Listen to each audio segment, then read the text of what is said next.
Hello mga ka-plantmates, welcome back to my YouTube channel. So sa video na to guys, pag-uusapan natin yung importance at kung paano iripat ang halaman pag dumating sa atin guys ng nakaganito. I think aware lahat halos tayo no, mga naghahalaman kung saan galing yung ganitong halaman na nakatanim sa black bag at ganito ang gamit nilang soil. Comment below nga guys. Antay tayo ng 5 seconds. Pwede nyo i-post. Sa mga medyo matagal na. Saan galing to guys? 1, 2, 3, 4, 5. Okay. Sige. Sa mga nagsagot ng Baguio, Benguet, or hindi ako familiar guys. Baguias or Bugias?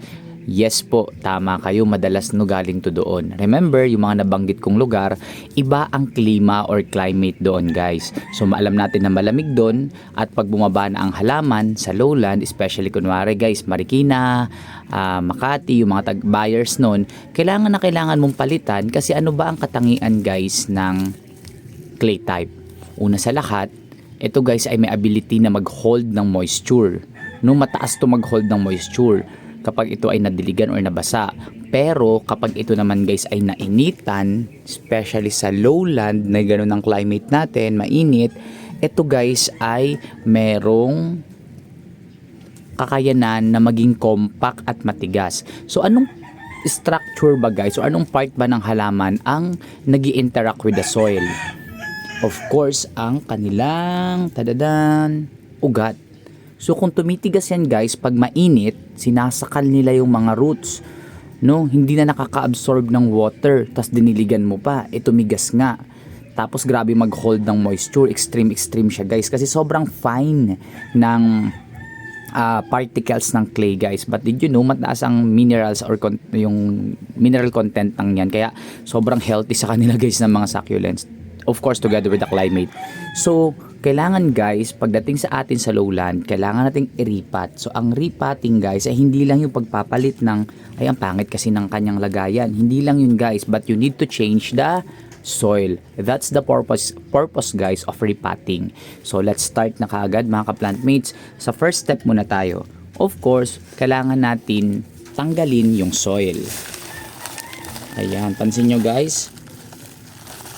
Nag-i-start ng mamatay yung mga ugat niya.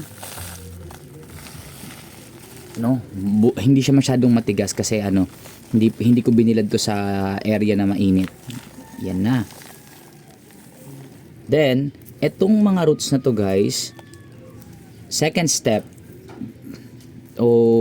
pag masyadong makapit pala guys yung soil mix doon sa halaman natin, what you can do is itapat siya guys sa running water para ma-loosen up at matanggal yung mga nakakabit sa kanya. Remember, tumitigas yung mga yan, so nakaka-affect sila guys sa growth ng roots.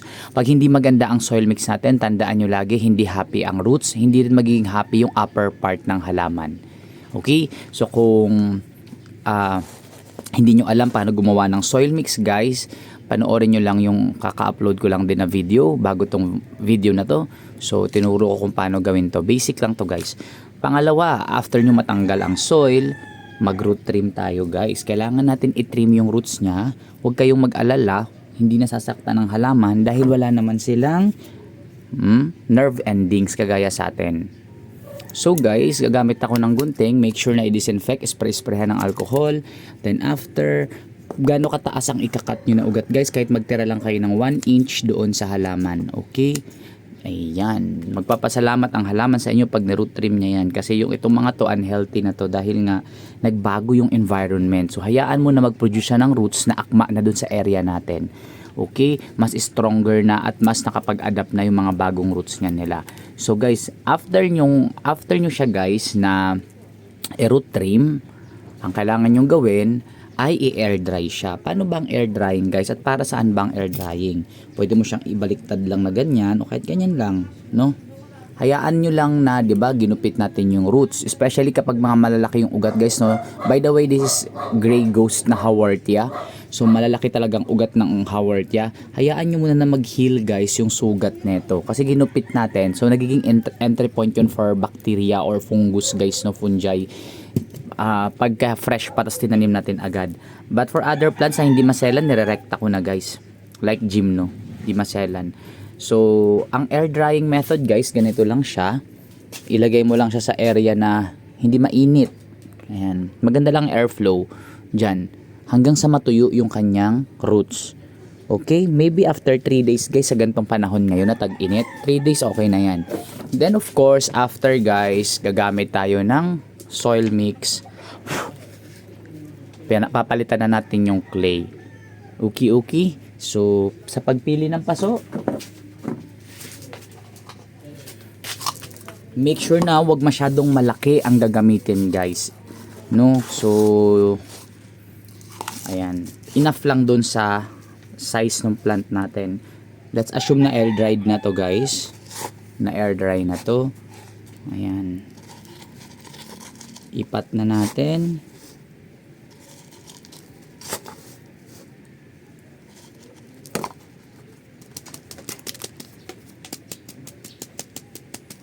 Then, ayan na siya. Wala. Tapos na. Ayan. After repotting guys, ilalagay nyo muna siya sa area na hindi ganun ka-extreme yung init. Depende sa halaman pala, sorry. But this one is Haworthia guys.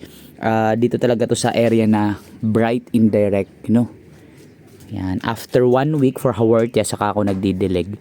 Kasi hindi pa ganun nag-comeback yung roots niyan. Saka pa mag-iinom yan kapag meron ng mga tiny roots na tumubo dun sa mga ugat na natira. So ganun lang guys, ganun kahalaga, no? Ang pagre-repat. Pag happy yung root system, happy yung entire plants, mas mabilis magdahon ang inyong halaman. At hindi sila prone sa pagkalata dahil pinalitan nyo ang clay type na gamit ng mga taga-taas, Benguet, Baguio, no? So, ayun lang mga ka-plantmates. I hope na may natutunan kayo sa maiksi nating video. Kung nagustuhan nyo guys, pa-like naman. Kung hindi pa kayo nakasubscribe guys, yun na.